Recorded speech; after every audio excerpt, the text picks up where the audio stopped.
পিঠাপুলি তৈরির প্রচলন বাংলার লোকজ সংস্কৃতির গভীরে প্রথিত এবং এটি প্রাচীনকাল থেকে কৃষি নির্ভর সমাজের একটি বিশেষ খাদ্য সংস্কৃতি। আসসালামু আলাইকুম, কেমন আছেন সবাই? স্ট্রিট ফুড চয়েজে নতুন আরো একটি ভিডিও নিয়ে হাজির হই। আজকের ভিডিওতে থাকছে পিঠা উৎসব নিয়ে কিছু কথা, এর ইতিহাস, ঐতিহ্য। শাহীন শিক্ষা পরিবারের উদ্যোগে টাঙ্গাইল পৌর উদ্যানে গতকালকে অনুষ্ঠিত হয়ে গেল পিঠা উৎসব। এই পিঠা উৎসবে শাহীন শিক্ষা পরিবারে টাঙ্গাইলের অনেকগুলো শাখা অংশগ্রহণ করেছিল, এর মধ্যে সাবালিয়া শাখা অন্যতম। উল্লেখ্য যে আমি এখানে দীর্ঘদিন শিক্ষকতা করেছি, আর এই তো আমার সহকর্মী বৃন্দরা এখানে আমিও দীর্ঘদিনের সক্ষতা বলবার মতো নয়, তাদের সাথে দেখা করতে পেরে, তাদের সাথে যোগ দিতে পেরে এই পিঠা উৎসবে আমি খুবই আনন্দিত। প্রিয় দর্শক বন্ধুরা, আপনারা পুরো ভিডিওতে আমার সাথেই থাকুন। আজকের এই ভিডিওতে ফেসবুক মোটিভেশনাল বা ফেসবুক টিপস নিয়ে আর কিছু বলতে চাই না, বলবো এখন আমি পিঠা উৎসব নিয়ে কিছু কথা। সোনালী ম্যাডামের ফোন পেয়েই সকালবেলায় ছুটে গিয়েছিলাম পৌর উদ্যানে পিঠা উৎসবে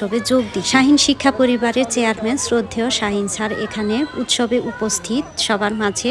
যাই হোক, পিঠা উৎসব শুরু হয়েছে সকাল 8টা থেকে। তড়িঘড়ি করে বাসা থেকে বের হয়ে পড়লাম। দিনটি আমার খুব ভালো কেটেছে, খুবই ভালো লেগেছে। পিঠাপুলির মধ্যে মনে হচ্ছিল যেন আমি হারিয়ে গিয়েছি। এত সুন্দর সুন্দর মজার মজার পিঠা, নানা প্রকার নকশি পিঠা, ডিজাইন করা পিঠা, মাছ পিঠা। পিঠাপুলি তৈরির প্রচলন বাংলার লোকজ সংস্কৃতির গভীরে প্রথিত এবং এটি প্রাচীনকাল থেকে কৃষি নির্ভর সমাজের একটি বিশেষ খাদ্য সংস্কৃতি। নতুন ধান ওঠার পর শীতকালে এই পিঠা তৈরির ধুম পড়ে, যা নবান্ন উৎসবের সঙ্গে সম্পর্কিত। সত্যি পিঠাপুলি আয়োজনের উৎসব আত্মীয় স্বজন ও প্রতিবেশীদের মধ্যে সম্পর্কের বন্ধনকে দৃঢ় ও মজবুত। বিভিন্ন প্রকার পিঠা যেমন ভাপা পিঠা, চিতই পিঠা, পুলি পিঠা, ভাজা ভাপা, দুধ বা রসের, নকশি পিঠা, গোলাপ পিঠা, পাকন পিঠা, হৃদয় হরণ পিঠা ইত্যাদি উল্লেখযোগ্য। বাংলার সংস্কৃতিতে অনেক অনেক পিঠা। নকশি পিঠা একটি শিল্পকর্ম যেখানে চালের গুঁড়ার উপর নকশা করা। বর্তমানে বড় বড় শহরগুলোতে পিঠা উৎসব বা পিঠা মেলা অনুষ্ঠিত হয়, যেখানে বিভিন্ন অঞ্চলের পিঠা পাওয়া যায় এবং নতুন প্রজন্ম সংস্কৃতি সম্পর্কে জানতে পারে। বর্তমানে ঐতিহ্যবাহী পিঠার পাশাপাশি ফিউশন পিঠাও তৈরি হচ্ছে, যেখানে চকলেট বা ফলের রস ব্যবহার করতে দেখা যায়। বাঙালি সংস্কৃতিতে বা বাঙালি সমাজে মূলত নতুন ধান ওঠার পর পৌষ মাস থেকে শুরু হয় বসন্তের আগমন পর্যন্ত